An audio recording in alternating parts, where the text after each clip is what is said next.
Peter, thank you so much. A disaster relief organization, A Gift of the Givers, is celebrating 27 years of humanitarian aid since it was founded in August the 6th of 1992. The humanitarian organization has grown to supply aid to millions of people worldwide. The disaster intervention, including the establishment of search and rescue, aquatic and medical teams, and of course 20 other categories of projects, have permitted this NGO to deliver 2.8 billion rand in aid to 43 countries, South Africa included. The scale of Gift of the Givers projects have grown, but to take us through the journey it's been, we have with us Dr. Imtiaz Sooliman. He's the founder of the Gift of the Givers, and he joins us now live from our studios in Durban. Doc, good afternoon to you. Thank you so much for coming through. It's certainly been quite a significant journey of touching people's lives. How did this NGO come about? Good evening, Palesa, and to Peter. Good afternoon, rather. It's been a beautiful story. I was in Istanbul. We visited Istanbul, and in the process, we met a Sufi teacher, a spiritual master. The first visit was in August 91. I went back in August 92. As you mentioned, it was the 6th of August. It was a Thursday night. After a prayer session, the spiritual master just looked me in the eye and said in fluent Turkish, "My son, I'm not asking you. I'm instructing you to form an organization. The name will be Gift of the Givers. You will serve all people of all races, of all religions, of all colors, of all classes, of all cultures, of any geographical location and of any political affiliation. But you will serve them unconditionally. You will expect nothing in return, not even a thank you. This is an instruction for you for the rest of your life. And remember that whatever you do is done through you and not by you." And that's how it started. Mm-hmm. And that's what Gift of the Givers has done over the years. And you've been the face really and the force behind this NGO. Has humanitarian aid always been something perhaps close to your heart besides this instruction from the old men? Well, I won't say humanitarian aid. Within the religion itself, the Islamic law, it encourages you to help people, your neighbor, friends, community, family. It encourages you to do that. And your great-grandparents, your parents, your family are a living example to that. So you do your own kind of service as an individual in a small way. My parents in their shop, my father and his father, my grandfather, when people came and bought from them and couldn't afford, they would waive the account and say, "It's fine, you don't have to pay." And then people would come back and say, "But we don't have money for funeral." And they would give them money for funeral.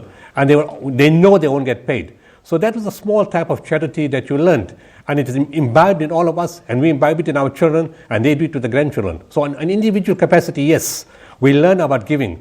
But the scale to which this is gone is totally different. Yeah, indeed, of course. And we call it the spirit of Ubuntu here in South Africa, Doc. I said on my introduction that this NGO has been able to deliver 2.8 billion rand in aid to 43 countries, South Africa included, of course. And mainly you depend on donors. Yes, it's all donors. The best part is we don't look for money. Now, we don't have to go out cap in hand. We don't have to go door to door. We don't have to make calls to corporates or anyone. People just come to us. The moment a disaster happens, even before we say we're going to intervene, we start getting calls. What do you need? Can you take something from us? Can we deliver this to you? It happens over and over again. Schools want to collect. Pensioners want to collect. Old age homes want to collect. From the corporates, people will call. Ordinary people will call. Professionals will call. Everybody wants to give some kind of hand to for a disaster, which is, of course, carried much more in the news. Things that are not carried in the news, like winter warmth, food parcels, feeding scheme, counseling services, of course, we get ongoing donations, which we can then use for those projects. As you mentioned in the introduction, we have the disasters plus 20 other categories of work that we do. Yeah, and of course, I think this speaks to the generosity of South Africans, the Africans and the people worldwide, Doc. Now, the challenges really, surely it wasn't an easy sailing. You came across some challenges. Let's just talk about the challenges that you come across when trying to help and assist where possible. Well, one of the biggest challenges is that wherever you go, especially if it's a war zone, there's doubt. there's suspicion, people don't know you, there's matters of trust. You know, even if it's not a war zone, if it's a disaster zone, how reliable are you? The government, the people on the ground. Let's start about the war zone. If you go and help, the different warring factions want to know which side you belong to. If you seem to be taking the side of one side, you're an enemy to the other side.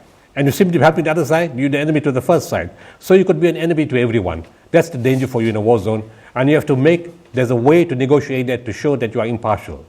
When you go in a non-war zone, in an earthquake, for example, when you go there, the bureaucracy doesn't know how reliable you are. And that's fair to them. People come to take chances. We've seen people take chances with the lives of people affected in disaster zones. So obviously there's a lot of red tape, bureaucracy, can you be trusted, who you are, and all those kind of things is a challenge. But fortunately for us as South Africans, because we have diplomatic support from government, and because they see the credibility of our teams at work, we give them 24 to 48 hours. We tell them, put our teams to the test, watch them, stand with them, and be with them. And the moment they do that, within 48 hours, in many cases, they tell us, go anywhere in the country, take any hospital, bring any team you want, do what you want. The other challenge is there's always more need that you can afford or offer in the amount of time that you come. Again, in an earthquake, there's no way you can cover the entire terrain. So you have to be realistic. Program your mind and say, I'm only going to help the people in Yansmas Avenue. I can't do anything in Empire Road. It's not possible. So you choose one destination, stay on a destination, and do the best you can. And hope that other teams from other parts of the world will come and do what they can do in another area. So what are your plans going forward, as it is now Gift of the Givers is the largest disaster relief organization of African origin, this of course on the continent. So what are your plans going forward? How are you looking to grow bigger? How are you looking to expand on the aid that you provide? Well, Palesa, this is strange. We never had a plan in 27 years. And we don't have a plan for the next 27 years either. Because since this is a spiritual organization, when the spiritual teacher gave the instruction, I asked him after he gave me the instruction, I said, now what? What do I do? What is this all about? I'm a doctor in private practice.